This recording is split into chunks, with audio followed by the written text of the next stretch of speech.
I'm Al Cornell and want to talk about bobcats, but it's great to be among a bunch of people who have dedicated their lives to making this world stay a better place. And it's just, I appreciate that. Appreciate just the context of being among you all who have retired from something related to the resources. It's a good deal. So the first picture I got up here, I'm going to leave up for a little while. I'm going to be talking about a couple of things. But some of you haven't seen the second bobcat on it yet, so you need to keep looking and figure out where that one's at. Maybe you should use it. This first picture is the only one I didn't take. I grew up in the house that's 100 feet down the slope from where this picture is taken. And that's an Airbnb now. And there we have some people come that want to watch for the bobcats. So Heather Perry and her husband Eric were there, and she took this picture. I really like the picture because it brings together Mama Bobcat and anybody not see the baby yet? Raise your hand if you've not seen the young one. Okay, if you look right at the back of the mama where it's horizontal and then look straight up, you see a real gray kitten. You see that face pop out at you? There's a real gray kitten there. In fact, the color of that one looks just like some of them I've seen that are melanistic. And for some reason, I never saw one that looked this gray again. So I don't know whether it was something to do with the picture or if that one was gone. Anyway, the hollow spot there, the black empty spot, actually goes through. You can see the edge of the rock there. There's the rock jutting out. And of course, this was hard sandstone that didn't erode away. And everything behind it there is eroded away. So the big black spot there had a passage about the size for a squirrel to go through there, and I sharpened some steel fence posts and took a sledgehammer and set up there and pounded. Some of that sandstone can be really hard, and I got that opened up big enough so that the bobcats can come through there. Now if you go through the hole to the other side, there's a little walkway just about 4 or 5 feet, and then there's a really nice 5-foot deep covey that goes back in. It's just a great place for them. So when I was a kid, I heard that the neighbor, closest neighbor to us, we live up a hollow and it's around the corner, so you don't see anybody else. Except we did move in our modular home a few years ago. So watch out for them. I forgot to say, in connection with our neighbor, Virgil Miller, the guy that went after the bobcat then and shot it in a brush pile to shut it up, that he had it stuffed. And I don't remember ever seeing it myself. We didn't go that direction past those people. All these roads up in here are gravel roads and not very much traveled. But my brother, who was 6 years younger, said that he remembered he must have been just a small tyke riding with Dad going to Yuba, which they went past the people where the bobcat was. And after Virgil, who shot it, had it stuffed, then the people where it was at asked for it. And I guess they set it out beside the road for Halloween to people going by could see a bobcat sitting out there along the road. And my little brother, as they were going by, was very impressed with it. So he remembered seeing the stuffed bobcat. But a lot of people think these things are ferocious. A lot of people, there's still some people that come to the Airbnb, if I ask them if they'd like to see a bobcat while they're there, some of them are pretty reluctant to know, maybe at a distance or something of that nature. So there's still that fear of them. Now, she may look kind of fierce to somebody, you know. She's up there ready to pounce on you if you get too close and staring down and got her mouth open a little bit. But I know she's a pussycat. I've been around her quite a bit, and of course nobody in the country has died from a bobcat being attacked by a bobcat, so it's not really something to fear. So I didn't show you the one bobcat. Did everybody see the kitten on that other picture? I guess so. So and you see there's one kitten showing up on here. But you see how they fit in to these rock outcrops. And if you drive around this time of year when the leaves are off in the driftless area, you see all of these rock outcrops. There's just so many of them. And so it's very ideal bobcat habitat. There's a lot of rabbits around.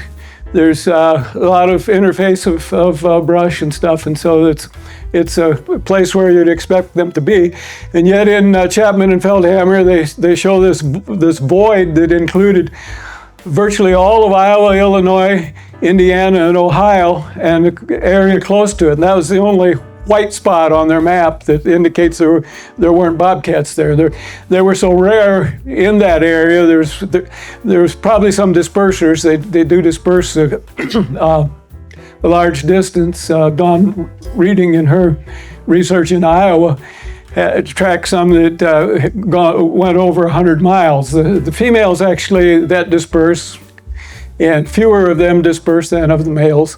Not all the males disperse, but the males went an average of 35 miles. So that's, you think about that's a pretty good dispersal distance, and some of them went over 100 miles. So they're moving around. And that, of course, explains how we got them back. It wasn't the DNR brought them here. How many people think that, how many people had asked me, why did the DNR bring coyotes in? How do you answer that question? It's pretty loaded. They don't ask you if they did bring them in, they ask you why they brought them in. So in bobcat research for a long period of time, the main research was what are the bobcats eating? How many game species that I want to go out and hunt for are being taken by bobcats? How many backyard chickens and things of that nature are being taken by bobcats? So that was the interest, and that, of course, has swung completely to a different direction, and that is to how do we have bobcats habitat and so forth, and what can be done. So the big research in Wisconsin was primarily in Iowa County. In northern Iowa County, there was 47 bobcats that were radio collared, 23 females that weighed 22 pounds apiece, and 24 males that weighed 30 pounds, which surprised me. I didn't realize they would be that large, but they are. In fact, a lot of people have speculated that in the winter when game is sparse, that the females and the kittens can concentrate on the rabbits and the voles and things like that, and the males will kill off quite a few deer, will take quite a few deer. But in that study, in which they had 24 of these males that were radio collared, and I don't know how many winters it involved, but perhaps 40 or something winters that these were, and they killed 4 what they called adult deer, and those would have been 8 months or older. And so they weren't taking very many adult deer. The research, I never did get information on how many fawns the bobcats took. The coyotes and bears are very much into actively hunting for fawns during the fawning season. I'm not sure about bobcats. They tell me they still got to analyze some of the information that they've collected from it, so I'm not sure what'll come out on that. But this was one of the cats that was captured in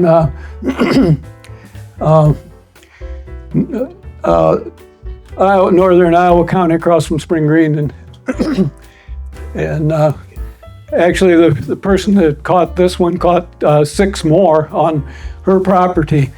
That she became the bobcat whisperer, I guess. You wouldn't imagine there being that many of them that she was able to take in just 2 or 3 years.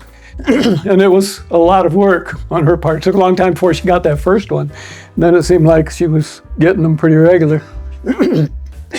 Bobcats are hunted. It's kind of interesting that a lot of people shake out on one side or the other of that. We don't need to hunt bobcats. They're beautiful, charismatic animals and whatever, so what are we doing hunting them? And on the other side, there's that heritage that we have as hunters, and a lot of people who have an interest and apply for the permits and spend money that is used on research. And so I can kind of get caught in a middle in connection with some audiences of, yeah, we should be hunting.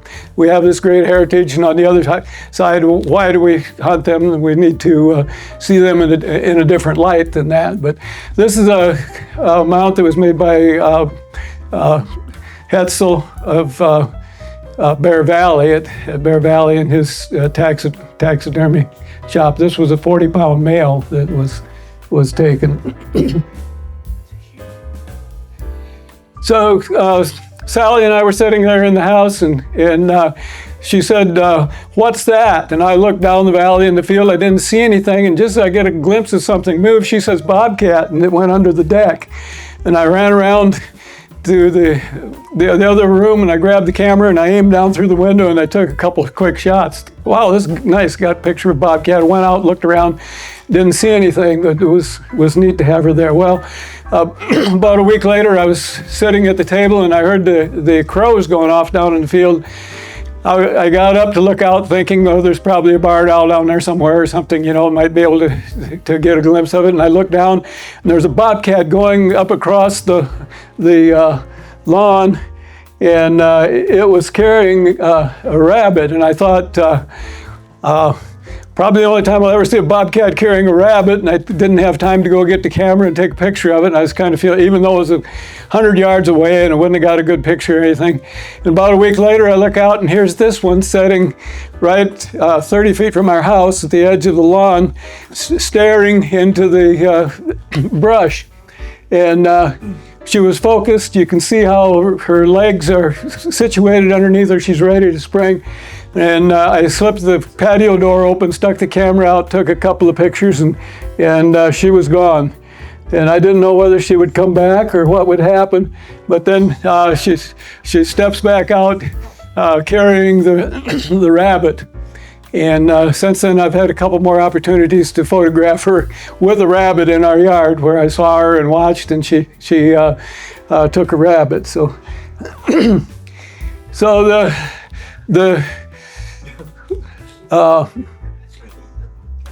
yeah, this would all still be that first year that she showed up there. That out of the 5 summers that she's been there now.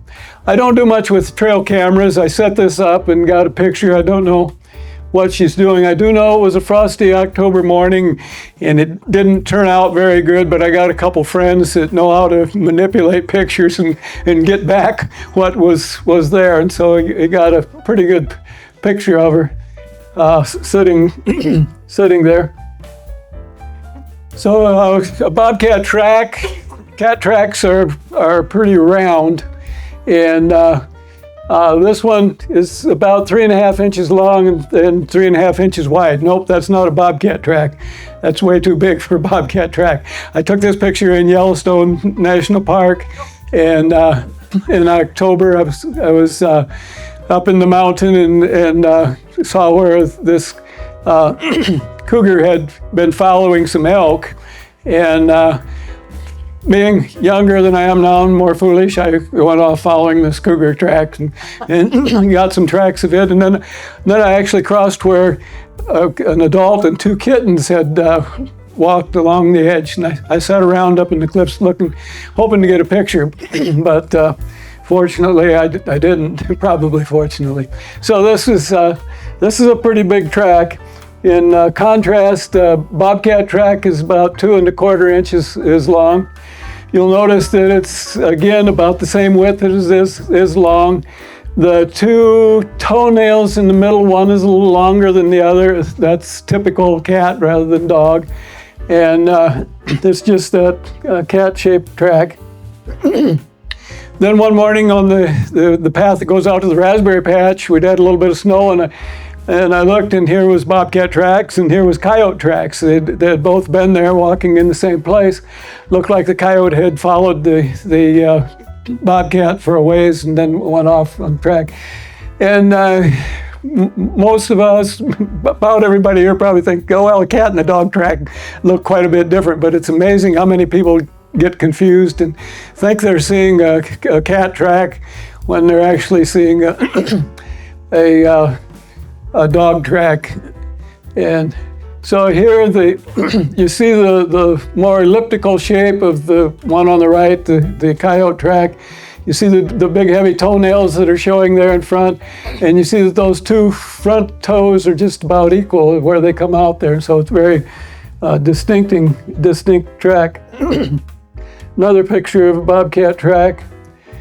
This is a picture that a lot of kids like. No shit. This was actually taken in the Sleeping Giant Provincial Park on the north shore of Lake Superior in Canada. And I don't know what kind of mushroom it is, but it was a nice bowl shape. And it illustrates how things use body waste to mark territory. And so it had dropped them right in the middle of the bowl.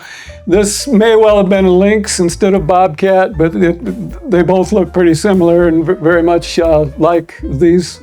Usually quite distinguishable from a coyote droppings, but sometimes there can be some overlap on. But right across the lake from where this is at was the campground, and it's October. There's hardly anybody there. There's a lot of campsites there, hardly any left there. And the foxes go around to these campsites and find what they can. And when there's hardly anybody there, they spend quite a bit of time at your campsite watching for things and checking it out. And so we were there with the dog, and we had a golden retriever, and we put him on the leash, and was taking the dog for a walk. And the dog bowl was sitting back there empty. And when we got back, there was a calling card right in the middle of the bowl. And I looked at it, and it said, "Don't leave this empty when you leave the campground."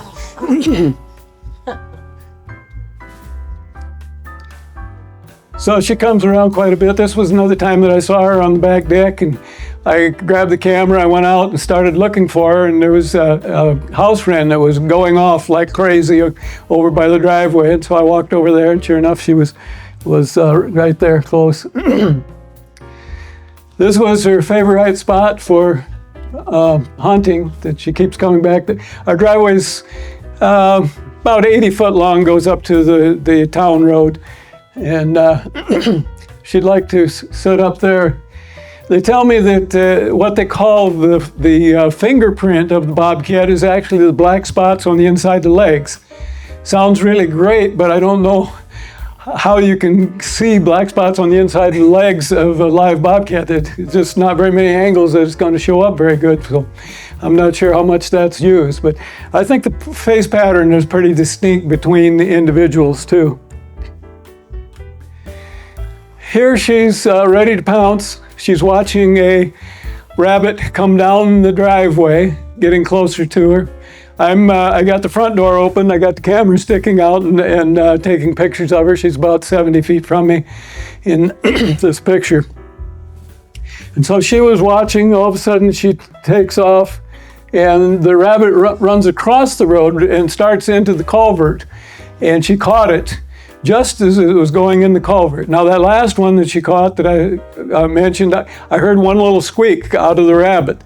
These next two out of the three that I've seen her take close to the house, I never heard anything out of them. They kill quick. They grasp them by the back of the neck and kill them very, very, very quickly, very quick at dispatching them.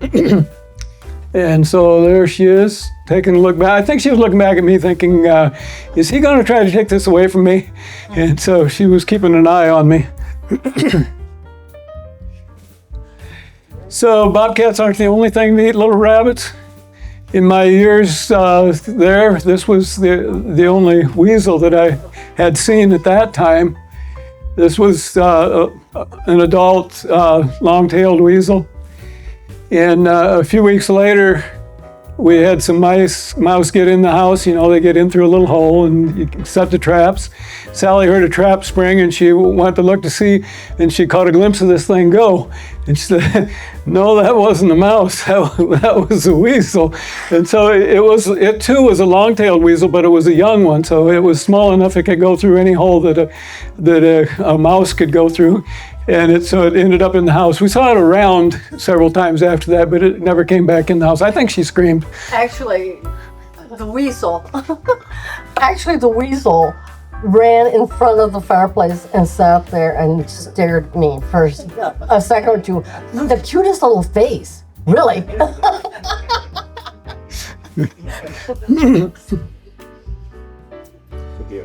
So, yeah.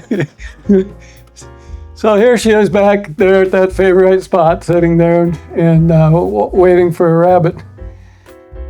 So then, this is still that first summer. I heard I was down in our driveway and I heard this loud cat like sound, and I thought it sounded just like a catbird, only it was 4 times too loud.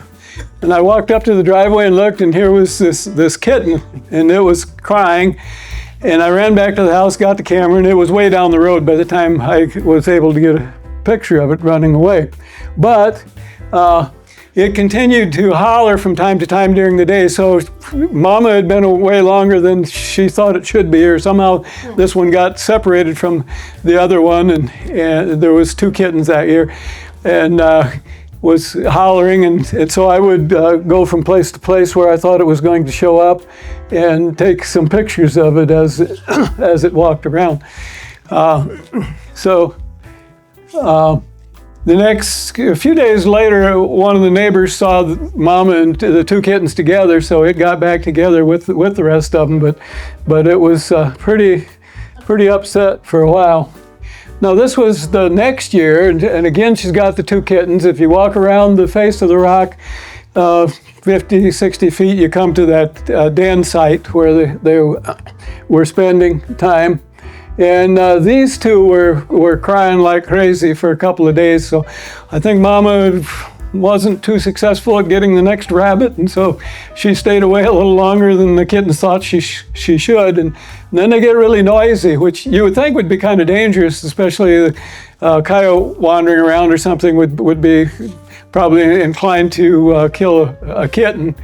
I think that bobcats and coyotes, as many as we have, I think they would have a lot of encounter if they wanted to, but I don't think they want to encounter one another. It wouldn't be a good situation. If somebody's going to get hurt, and it could be you instead of the other one, because the even match of them. Okay, so she liked to hang out there. Now, I went over to the quarry and set up a few times to photograph there before she had come to our place. Like I said, she seems to have the natal den there every year. That's just a half a mile away.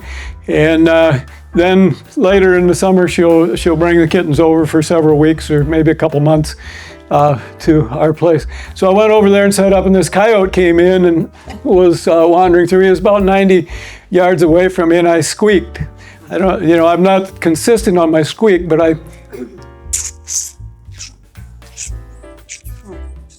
not very good at it, but they'll hear it. And so even at 90 yards away, he just turned and he came running straight toward me. I was in a little blind. I'm sitting there in that blind. He comes running straight toward me. He slammed on the brakes. He stopped. He looked for a while, turned and went a little ways, looked back again, and then ran off. And so the coyotes were in the quarry quite often, from time to time, and Mama Bobcat was there. I did set a trail camera up. I got pictures of her coming into the quarry and stuff. And one time when I was there and got up to leave, I saw her coming up the road carrying a red squirrel in her mouth, but she saw me as soon as I saw her, and so she turned and went the other way. I didn't get a picture of that. So this is that den that I was talking about. It's from the outer surface there. It's 5 foot back in there, and the great protection from the elements if they want to spend time in there, which they do. And so from time to time, the kittens were coming out to look over the area. I knew she was around. I heard her scream once. There's deer that when there's bobcats in the den, this doe will come down there and she'll stand there and snort and snort and snort.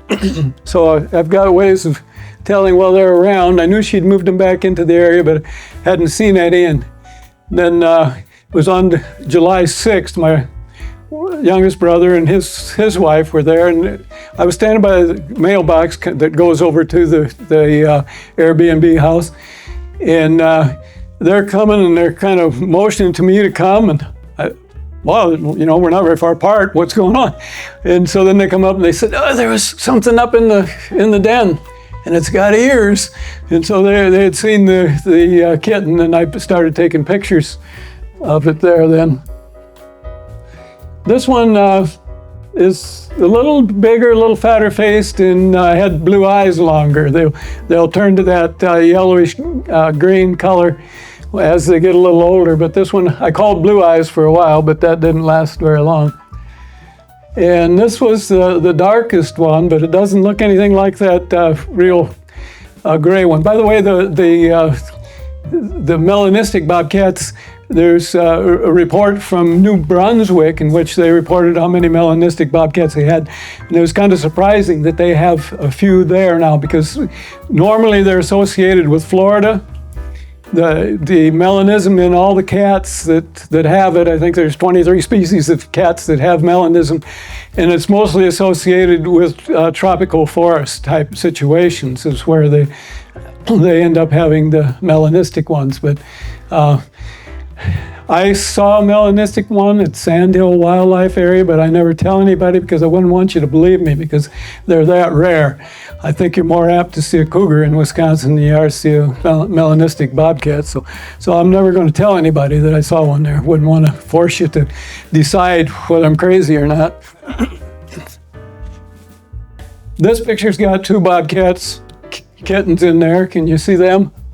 One shows up pretty good up in the corner, and then you can see an ear if you look kind of down slant from that one to the other one. But you can just see why this craggy rock outcrop stuff fits bobcats well, because you see how they blend in.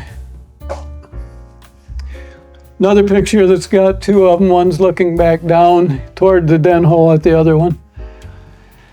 Mama comes around the lawn every once in a while, comes through.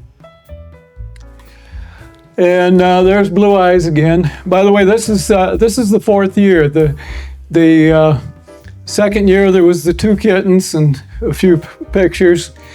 The third year I got her taking a couple rabbits, and I never knew where she went with them. I never knew for sure where she had kittens, but I was pretty sure she did. And then on the fourth year, which was 24 in 2024, she was around a lot. She had 3 kittens, and I got a lot of pictures of her during the course of that year. So there's a trail that we mow in connection with the Airbnb for people to walk on. I was walking it with the camera, and I kind of come around a little corner, and there she was laying in the path sleeping. And it didn't take her long to wake up. I don't know whether she got my scent or exactly what happened, but she knew I was there very quickly. She walked off into the goldenrod and stuff, and I walked on past her and went down to the house. And half an hour later, she caught a rabbit in front of the house. She'd followed my tracks, basically, down to the house. So one evening, I was going to go over and sit for a while, see if the kittens came out, and I got up to where I could see over there, and this one kitten was playing around up on the rock. And yeah, at the same time, I saw this cat, and this is right in front of the old farmhouse, the Airbnb, and she came from the wood shed, came running and ran behind my brother who takes care of the place, flower bed there. And she stopped in behind that. And I decided I didn't want to disturb them anymore, so I just turned around to start going back, and I glanced, and she was peeking around the bush watching to see what I did. I got out at 6 o'clock in the morning, and I heard something sounded like the plastic pail down on the sap stove where I boiled down sap. Sounded like that pail had got knocked off.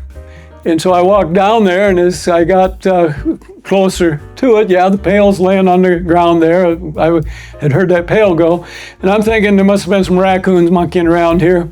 And in the weeds at the edge, I could see it moving a little bit, but it's too thick to see anything in it. And as I got real close, all of a sudden 2 kittens came down out of this tree. And then I could hear Mama down in the weeds. I never did see her there, but I could hear her giving them some advice. I'm not sure what she told them, but this one kitten turned around and ran back up the tree and let me get a couple of pictures. I was close enough to it, I had to zoom down from 400 down to about 250 to take the picture. And it was in such low light in the early morning that I was shooting at 1/13 of a second. Now I got a 400 millimeter that has internal stabilization, which helps quite a bit on stabilizing the picture. But usually you expect a blur when you're shooting 250 at a 1/13 of a second. But it came out pretty good. There was a little stick that came right down over its eye, and Scott Thiede does quite a bit of work with his photography, his wildlife photography, and he worked on the picture a little bit to get rid of that blurriness that was right in the face of the picture. This kitten comes walking out around just below the den, gets out on the rock there a little ways, and slips and falls down, slides down off the rock. And then this kitten starts following Mama up on this rock, and the other kittens were down in the weeds. I could see them moving, the weeds moving. I knew they were there, and well, maybe I can get a picture of the family. Everybody get up there and get your picture taken. And about that time, this kitten slipped down and fell back down, and then that was it for them. They didn't travel back up there. And so Mama sat up there and did her fierce appearance. So then she walked off. She goes behind the big white pine tree and walks away, and she's making a little noise, and the kittens, they're kind of moving up there toward that, and I thought, okay, she's taking the kittens and going away. Instead, Mama went away, and she left me with the kittens, so that I could stay there and photograph the kittens. And so they started playing together. Kind of notice on this one the difference in the coloration on those front legs. The one is so browner with dark spots, and the other one the reddishness on it. And climbing the tree, more rustling. How about an old mullein stalk from the year before? That'll work. And okay. Not very often that I could get all 3 of them together, but a couple of times. Here's one that's looking down, thinking about what to do, and somebody else, whoops, I went too far. Somebody else comes along and says, dare you. You can see why a lot of people over the years have liked bobcats as far as, I'd like to bring one into the house type of attitude, that was prevalent, especially at one time. Not so much, I think, anymore as it was, but you can imagine how that turned out. Not very good. So.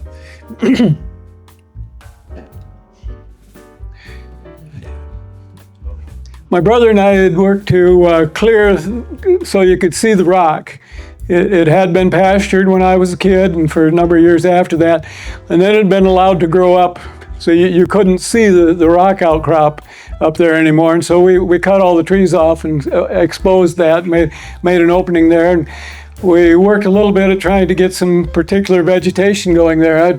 I'd planted some partridge pea, and the deer were eating it all off. So I took this little piece of woven wire, about maybe 4 foot in diameter, and I set it there to protect the partridge pea from the deer chompers. And the bobcat kittens found that, and they decided, okay, this is Bobcat Jungle Gym, and they've loved playing on that. So I had the 3 of them together there. And then it was time to go on to the next adventure. This all took place on that same day after Mama Bobcat had walked off and left me and the kittens. Another time, Sally looked out the back door and said, there's a bobcat under the bird feeders out there. And looked out, and there was a kitten go by. A second kitten came by, and so I started working on them. They were getting up into the bush where that first picture where the bobcat comes out of the bush with the rabbit. It's right in that same area. So I went out and sat on the deck a while, and then I walked around the house and looking for them. And this one's laying right in the shadow of the house. You can see where the sun's shining up behind it. It's hiding there in the shadow of the house, and it let me take pictures of it for a bit there. I walked back through the house, sat down on the deck again out back to see if they would show up again. And they were hiding up in the bush. I couldn't see them. And Mama came out. She starts walking around. She looks at me. She walks by 20 feet from me and just walks down in the yard and lays down and begins grooming. So she's just laying there grooming 60 feet away from me and not concerned about my presence. Then she walked off. And then finally I was sitting there and a kitten came out. So got to see them again, 2 kittens come out and sit there. And then they started doing the quarreling, the kitten fighting. And this is a really important part of their maturity and their growing up, this skills that they learn by fighting with one another, quarreling with one another. But you see those, well, not so much on this picture, I guess, maybe, well, yeah, you can see the sharp teeth, needlepoint teeth. They got claws that are sharp.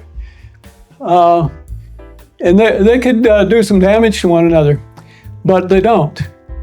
They're careful, and they're playing with one another so that they're not wounding one another and getting hurt. Otherwise, there'd be a lot of infection. A lot of kittens would be dying in that connection. But they learn to do all this mock fighting and not really damaging and hurting one another. You see the claws on top of that head. It looked like it's kind of serious there, that those sharp claws could penetrate. It's interesting to me that in some of the pictures, this mama bobcat looks a lot smaller than she does. Some of them she looks big, some of them she looks small. And I think of that in connection with when I see somebody posting a picture on Facebook and people are coming on and saying, wow, that's a big bobcat, and there's nothing there to compare it to. Nothing there to know, is that a big bobcat or not a big bobcat? But it's just surprising how much different she can look depending on the angle of the picture. Stealth is one of the things that's big on bobcats. They, unlike dogs, the coyotes, I saw where they had wounded a deer, ran all the way across my property, and back in the day, my brother and I could go anywhere we wanted to, onto neighbors or whatever, but that doesn't work anymore. You know, you're pretty well confined to your own space. And so I followed them all the way across our property. The deer was bleeding, they ran all the way across it, and I couldn't backtrack it to see what happened to start with, and I couldn't forward track it to see where they went. But that's dogs hunting.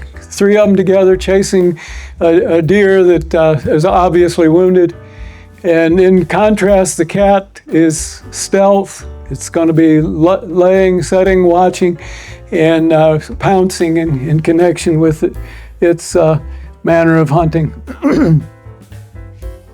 So I went over and was set up to photograph up on the rock, and Mama Bobcat came out of the bush real close to me and kind of got spooked, and she walked off and started over toward my house.